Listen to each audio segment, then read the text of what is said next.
Nesta análise, a gente vai mergulhar na norma brasileira de contabilidade, a NBC-TG 32, sobre tributos sobre o lucro. Isso, o material é muito robusto tecnicamente, mas nosso foco hoje é em como potencializar a clareza e a aplicação prática dele. Exato.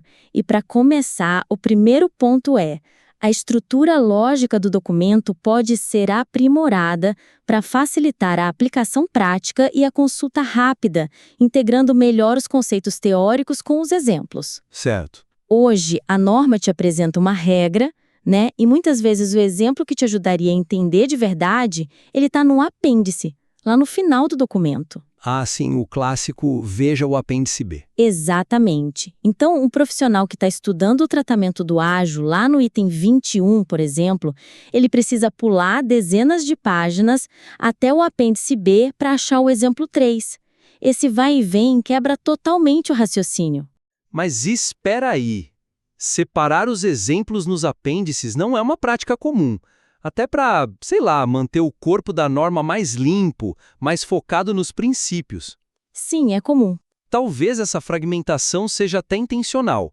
Se você é um especialista e já domina o assunto, talvez queira a regra pura, sem a distração de um exemplo básico a cada parágrafo, né? Eu entendo o seu ponto. E para o especialista que já tem a norma memorizada, talvez. Não atrapalhe tanto. Talvez o modelo atual não atrapalhe tanto. Mas vamos ser sinceros, esse não é o público majoritário. Pense em quem está aprendendo ou no profissional de uma empresa menor que não lida com o imposto diferido todo santo dia. Verdade. Para essa pessoa, a norma vira um quebra-cabeça.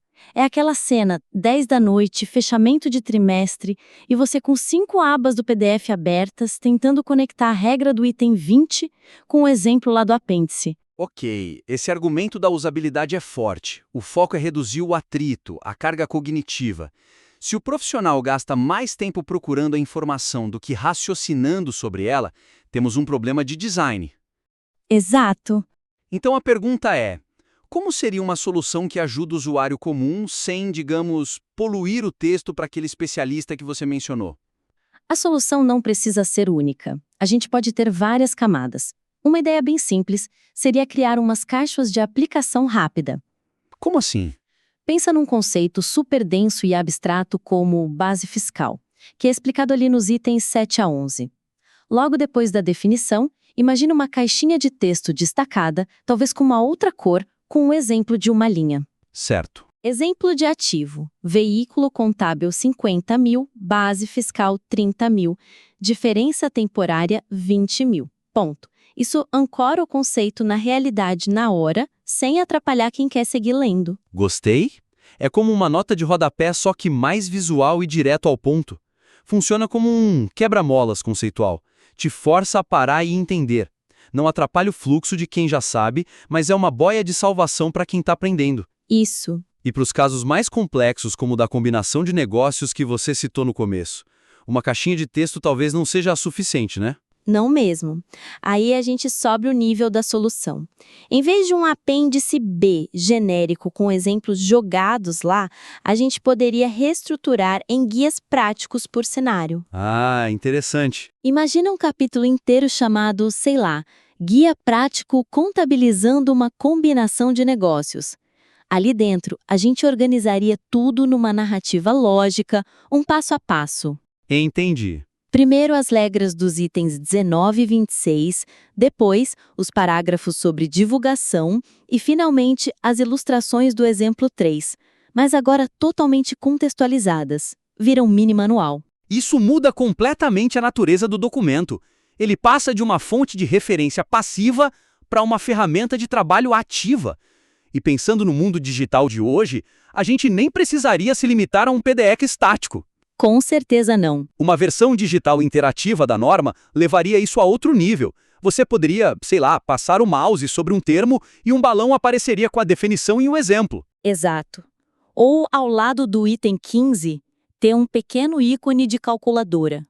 Clicou, uma janela pop-up se expande, mostrando os cálculos dos itens 16 e 17. O usuário avançado nunca clicaria, mas quem precisa de ajuda teria o recurso ali, na hora. Perfeito. O objetivo, então, é aproximar a regra da aplicação. Diminuir a distância entre teoria e prática. É isso. O caminho fica mais curto, rápido e intuitivo. Essa ideia de clareza me leva a pensar em outra coisa. Às vezes o problema não é a distância física entre regra e exemplo, mas uma distância conceitual. A gente aprende o como fazer, mas esquece o porquê. Perfeito. Essa é a ponte para o meu segundo ponto. Não é só sobre onde a informação está, mas sobre como ela é apresentada. A norma estabelece o tratamento contábil detalhado, mas a articulação do princípio fundamental subjacente poderia ser mais proeminente para guiar o leitor. Mas o princípio fundamental não está lá no comecinho da norma? Na seção de objetivo? Geralmente esses documentos definem a regra geral e depois mergulham nos detalhes. Isso já não seria o suficiente? Está, mas de forma muito tímida. Ele aparece na introdução e depois, ele praticamente some, se afoga no meio de dezenas de páginas de regras e exceções. Certo. O princípio central de que os efeitos fiscais de uma transação devem ser contabilizados da mesma forma que a própria transação é a chave de ouro que abre todas as portas dessa norma. Mas o texto trata esse princípio quase como um último recurso. Como um plano B? Exato. O próprio item 10 menciona que o profissional deve recorrer a ele quando a base fiscal não é óbvia, como se fosse uma exceção, e não a viga mestra de todo o raciocínio. Entendi.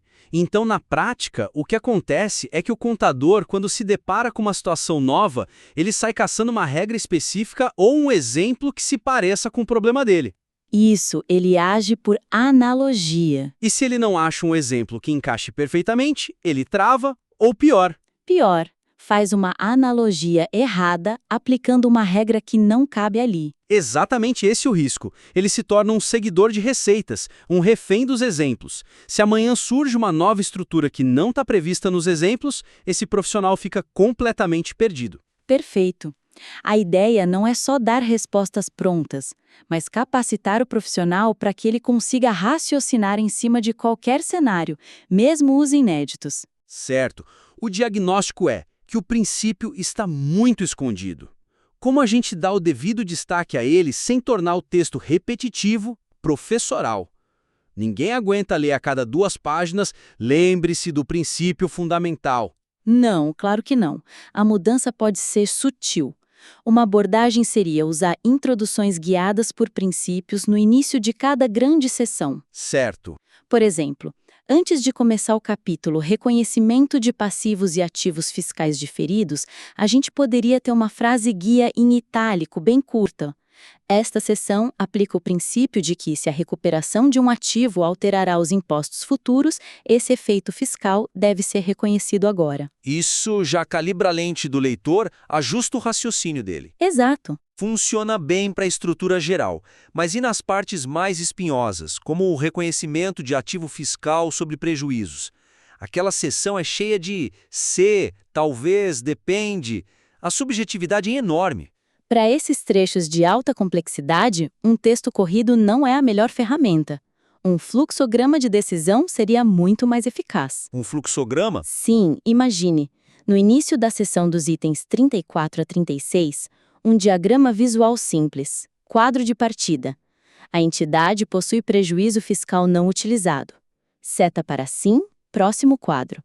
É provável que haverá lucro tributável futuro para absorvê-lo? E aí as setas se dividem apontando para os critérios de análise do item 36. Exatamente. Como o planejamento tributário, histórico de lucratividade, isso transforma um texto denso num processo lógico, visual, que você consegue seguir como o dedo. Isso se conecta perfeitamente com a nossa primeira discussão sobre os exemplos. Se já vamos reestruturar os exemplos, poderíamos aproveitar para reforçar o princípio ali também.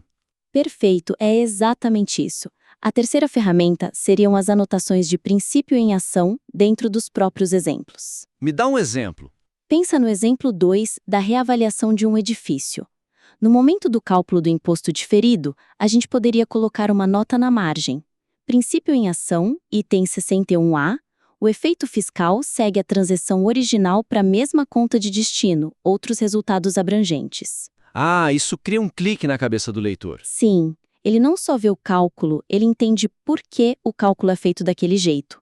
conecta a prática de volta à regra de ouro, fechando o ciclo. Falando em fechar o ciclo e deixar tudo mais limpo, tem uma coisa que sempre me incomodou na leitura dessas normas. Você está lá concentrado e de repente dá de cara com item 32 eliminado Sim! ou item 61 eliminado. Quebra totalmente o ritmo. Você tocou exatamente no meu terceiro e último ponto.